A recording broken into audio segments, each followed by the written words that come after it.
Daily. Taste the Daily. BRS అధినేత మాజీ CM KCR అధ్యక్షతన బీఆర్ఎస్ ఎల్పీ రాష్ట్ర కార్యవర్గ సంయుక్త సమావేశం జరగనుంది. తెలంగాణ సాగునీటి హక్కుల రక్షణ కోసం కేసీఆర్ రంగంలోకి దిగనున్నారు. రేపు అంటే ఆదివారం తెలంగాణ భవన్ కు బీఆర్ఎస్ అధినేత కేసీఆర్ రానున్నారు.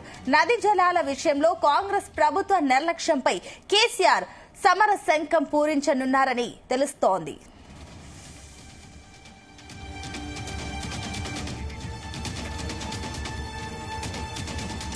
ఇదే అంశానికి సంబంధించి మరిన్ని డీటెయిల్స్ మా కరెస్పాండెంట్ వంశీకృష్ణ అందిస్తారు. వంశీ, బీఆర్ఎస్ అధినేత కేసీఆర్ రేపు తెలంగాణ భవన్ కు రానున్నారు. సుదీర్ఘ విరామం తర్వాత పార్టీ కార్యవర్గ సమావేశాన్ని నిర్వహించనున్నారు. ప్రధానంగా తెలంగాణ సాగునీటి హక్కుల రక్షణ కోసం కేసీఆర్ రంగంలోకి దిగనున్నట్టు చెప్పాలి. భవన్కు బీఆర్ఎస్ అధినేత రానున్నటువంటి నేపథ్యంలో ఇప్పటికే తెలంగాణ భవన్ మనకు కనిపిస్తా ఉంది. నదీ జలాల విషయంలో కాంగ్రెస్ ప్రభుత్వ నిర్లక్ష్యంపై కేసీఆర్ సమరశంఖం పూరించనున్నారన్నది కూడా తెలుస్తోంది. ఎన్నికల్లో బీఆర్ఎస్ ఓటమి తర్వాత గులాబీ బాస్ మాజీ సీఎం కేసీఆర్ ఫామ్ హౌస్ కే పరిమితమయ్యారు. ఇటీవల జరిగినటువంటి జూబ్లీస్ ఉప ఎన్నిక, స్థానిక సంస్థల ఎన్నికలకు సంబంధించి సమావేశాలు, పార్టీ నేతలతో సమావేశాలను కూడా అక్కడి నుంచే నిర్వహిస్తూ వస్తున్నారు కేసీఆర్. ఈ రెండేళ్లలో కేసీఆర్ ప్రజలకు కనిపించింది చాలా అరుదనే చెప్పుకోవాలి. దాదాపుగా ఒక 2-3 సార్లు తప్పితే పెద్దగా ఆయన ఏదైతే జనం మధ్యలోకి వచ్చినట్టు లేదు. దాంతో పాటుగా పార్టీ కార్యకర్తలను కలవడానికి తెలంగాణ దాఖలాలు లేవు. కానీ రేపు నదీ జలాల పరిరక్షణ అంశం పైన కేసీఆర్ అధ్యక్షతన రేపు మధ్యాహ్నం 2 గంటలకు బీఆర్ఎస్ ఎల్పీ సమావేశం, రాష్ట్ర కార్యవర్గ సంయుక్త సమావేశం జరగనుంది. నదీ జలాల విషయంలో కాంగ్రెస్ ప్రభుత్వం నిర్లక్ష్యంపై కేసీఆర్ సమరశంఖం పూరిస్తున్నట్టు చెప్పాలి. సాగునీటి హక్కుల రక్షణ కోసం మరో ఉద్యమం ఏదైతే చేయడానికి దిశానిర్దేశం చేయనున్నట్టు కూడా తెలుస్తోంది. భారీ ఎత్తున ఏదైతే నదీ జలాల అంశానికి సంబంధించి పోరాటం చేయాలనేది కూడా పార్టీ క్యాడర్ కి దిశానిర్దేశం చేయనున్నట్టు ఇప్పటికే సంబంధించి రంగారెడ్డి లాంటి ఏదైతే ప్రాజెక్టు సంబంధించి కావచ్చు, కాళేశ్వరం ప్రాజెక్టు సంబంధించిన విషయాల్లో కూడా పాలమూరు నేతలతో కాబట్టి ఇతర నేతలతో, పార్టీ నేతలతో సమావేశమైనటువంటి పరిస్థితి కూడా మనకు తెలిసిందే. పాలమూరు రంగారెడ్డి ప్రాజెక్టు లో 45 టీఎంసీలకే కాంగ్రెస్ ప్రభుత్వం ఒప్పుకుందనేది బీఆర్ఎస్ ప్రధాన వాదనగా వినిపిస్తోంది. ఏదైతే నదుల అనుసంధానం పేరుతో ఏపీ జలదోపిడికి కేంద్రం సహకరిస్తుందని ఆ పార్టీ ఆరోపిస్తున్న పరిస్థితి కూడా మనకు కనిపిస్తోంది. రాష్ట్రం నుంచి 8 మంది బీజేపీ ఎంపీలు ఉన్నా నోరు ఎందుకు మెదపడం లేదనేది కూడా బీఆర్ఎస్ అధినేత కేసీఆర్ ఆగ్రహం వ్యక్తం చేస్తున్న పరిస్థితి కూడా మనకు కనిపిస్తోంది. కాంగ్రెస్ బీజేపీలను తెలంగాణ సమాజం ముందు దోషిగా నిలబెడతామని బీఆర్ఎస్ పార్టీ చెప్తుంది. మరోవైపు బీఆర్ఎస్ పార్టీ ప్రక్షాళనల పైన కేసీఆర్ దృష్టి సారించినట్టు కూడా తెలుస్తోంది. పార్టీని సంస్థాగతంగా బలోపేతం చేసేందుకు కేసీఆర్ ప్రణాళిక రూపొందిస్తున్నట్లు కూడా తెలుస్తోంది. కాగా చాలా రోజుల తర్వాత తమ అధినేత తెలంగాణ భవన్ కు రానున్నటువంటి కూడా పార్టీ శ్రేణుల్లో జోష్ నెలకొందనేది కూడా మనం చెప్పుకోవచ్చు.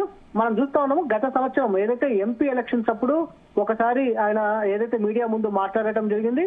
తర్వాత అటు ఏదైతే ఒకసారి కార్యవర్గ సమావేశం నిర్వహించినటువంటి పరిస్థితి మనకు తెలిసిందే. తదుపరి ఇప్పుడే ఆయన జనం మధ్యలోకి రానున్నారు, తెలంగాణ భవన్ కి రానున్నారు. తెలంగాణ భవన్ లో ఆయన మీడియా సమావేశం కూడా నిర్వహించే కేవలం పాలమూరు రంగారెడ్డికి సంబంధించిన అంశమే కాదు, ఇతర అనేక అంశాలపైన కాంగ్రెస్ ప్రభుత్వం ఇచ్చినటువంటి 6 గ్యారెంటీల అంశం పైన కూడా చర్చ జరిగే అవకాశం ఉన్నట్టు కూడా తెలుస్తా ఉంది. దాంతో పాటుగా గత 2 సంవత్సరాలుగా కాంగ్రెస్ పార్టీ తెలంగాణ రాష్ట్రంలో కాంగ్రెస్ ప్రభుత్వం అవలంబిస్తున్నటువంటి తీరు, కేంద్రం నుంచి రావాల్సినటువంటి తెలంగాణకి రావాల్సినటువంటి వాటాల విషయంలో కావచ్చు, నిధుల విషయంలో కూడా ప్రధానమైనటువంటి చర్చ జరిగే అవకాశం ఉన్నట్టు కూడా తెలుస్తా ఉంది. ఎందుకంటే ఇప్పటికే రానున్నటువంటి స్థానిక సంస్థలు, మరికొన్ని మున్సిపల్ ఎలక్షన్స్ కూడా రానున్నటువంటి నేపథ్యంలో, మరో 3 సంవత్సరాల్లో సాధారణ ఎన్నికలు ఉన్నటువంటి నేపథ్యంలో ఇప్పటి నుంచే పార్టీని సమాయుక్తం చేయడానికి అటు బీఆర్ఎస్ అధినేత కేసీఆర్ సిద్ధమైనటువంటి పరిస్థితి కూడా మనకు కనిపిస్తా ఉంది. అటు జనవరిలో కూడా పార్టీ కమిటీలను ఏర్పాటు చేయాలనే ఆలోచనలో బీఆర్ఎస్ అధినేత కేసీఆర్ ఉన్నటువంటి నేపథ్యంలో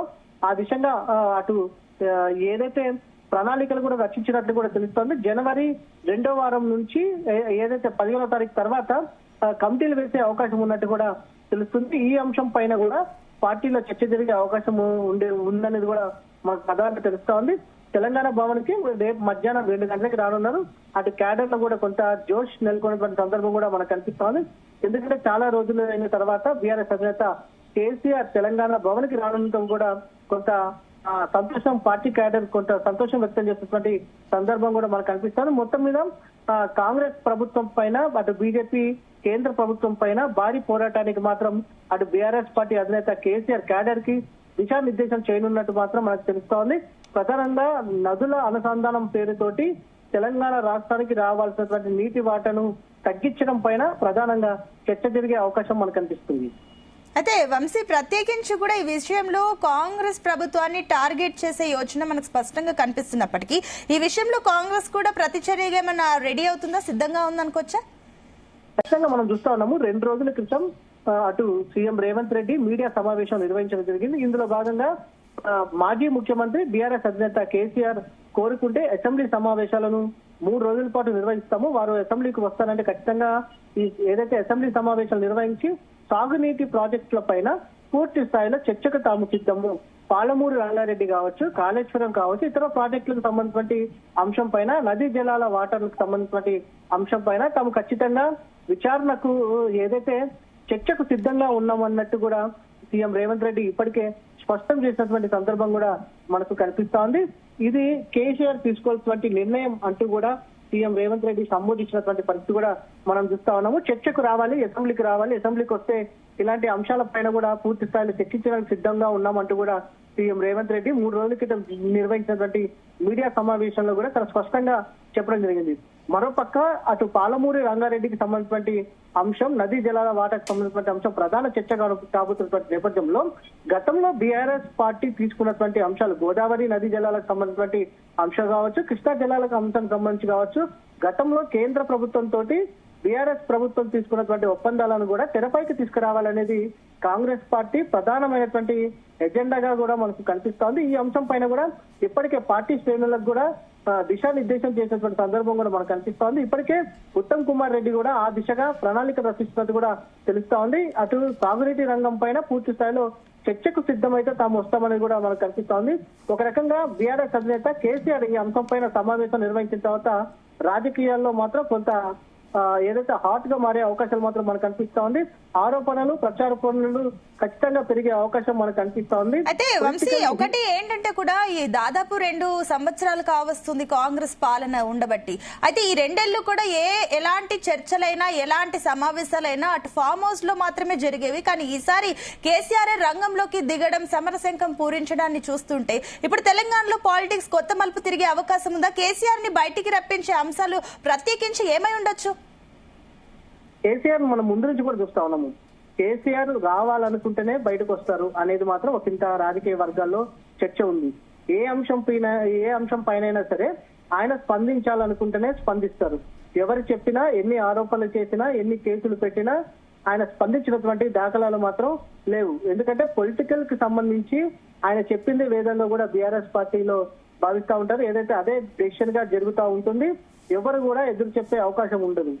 ఇన్ని రోజులు కూడా మనం చూస్తున్నాం. గత 2 సంవత్సరాల నుంచి కూడా బీఆర్ఎస్ పార్టీ అధినేత కేసీఆర్ పైన ఫోన్ ట్యాపింగ్ సంబంధించిన అంశాలు కావచ్చు, దాంతో పాటుగా అటు కాళేశ్వరం సంబంధించిన అంశాలు కావచ్చు, దాంతో పాటుగా యాదాద్రి పవర్ ప్లాంట్ కి సంబంధించిన అంశాలు కావచ్చు, అటు ఈ కార్యానికి సంబంధించిన అంశం కావచ్చు, అనేక కేసులు చుట్టుముట్టినా కూడా ఎక్కడ కూడా బీఆర్ఎస్ పార్టీ అధినేత కేసీఆర్ స్పందించినటువంటి దాఖలాలు లేవు. మరోపక్క కేటీఆర్ కూడా ఇదే అంశం మీద మాట్లాడుతూ కేసీఆర్ గారు ఎప్పుడైతే రావాలనుకుంటారో అప్పుడే వస్తారంటూ కూడా గతంలో కూడా అనేక దఫాలుగా చెప్పినటువంటి సందర్భం కూడా మనం చూస్తా ఉన్నాం. ఒక కరెక్ట్గా 1.5 సంవత్సరాల క్రితము ఎంపీ ఎలక్షన్స్ అయిన తర్వాత నదీ జలాల విషయానికి సంబంధించి అటు గోదావరికి సంబంధించిన నీటి అంశం విషయంలో కూడా ప్రత్యేకంగా సభ పెట్టేటువంటి సందర్భం కూడా మనం చూస్తా ఉన్నాము. కృష్ణా నది జలాలకు సంబంధించిన అంశం కూడా మనం చూస్తా ఉన్నాము. ఇదే అంశం మీద ఆ రోజు స్పందించారు. మళ్ళీ నీటికి సంబంధించినటువంటి అంశం పైననే నేడు చర్చ జరిగినటువంటి సందర్భం కూడా మనకు కనిపిస్తా ఉంది.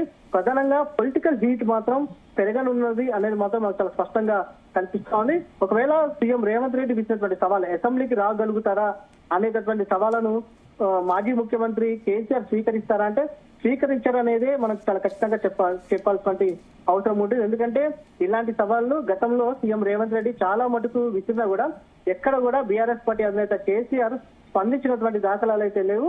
తన పని తాను చేసుకోకపోవడమే కేసీఆర్ యొక్క లక్ష్యంగా మనం చెప్పవచ్చు. లక్ష్యంగా ప్రధానంగా నదీ జలాల పైన దిశానిర్దేశం క్యాడర్ కి చేయనున్నారు. క్యాడర్ ని సమాయత్తం చేసి అటు ఏదైతే రాష్ట్రంలో ఆందోళన కార్యక్రమాలకు మాత్రం బీఆర్ఎస్ పార్టీ అధినేత కేసీఆర్ క్యాడర్ కి దిశానిర్దేశం చేయనున్నారు. మొత్తం మీద భారీ ఆందోళన కార్యక్రమాలకు మాత్రం బీఆర్ఎస్ పార్టీ సిద్ధమవుతున్నటువంటి పరిస్థితి మాత్రం మనకు కనిపిస్తోంది. రేపు ఆయన సమావేశం నిర్వహించిన తర్వాత, కార్యవర్గ సమావేశం నిర్వహించిన తర్వాత మీడియా సమావేశం నిర్వహిస్తారు. మీడియా సమావేశంలో మనకు ఎలాంటి ఆందోళన కార్యక్రమాలు తీసుకున్నారనేది మాత్రం ఒక ఇంత స్పష్టత వచ్చే అవకాశం ఉంది. మరోపక్క సాధారణ ఎన్నికలు కూడా ఉండనున్నటువంటి నేపథ్యంలో మరో 3 సంవత్సరాల్లో ఇప్పటి నుంచే క్యాడర్ ని సిద్ధం చేయాలనే ఉద్దేశంతో కూడా బీఆర్ఎస్ పార్టీ అధినేత కేసీఆర్ ఉన్నట్టు కూడా మనకు సమాచారం అందుతుంది. Right, thank you Vamsi.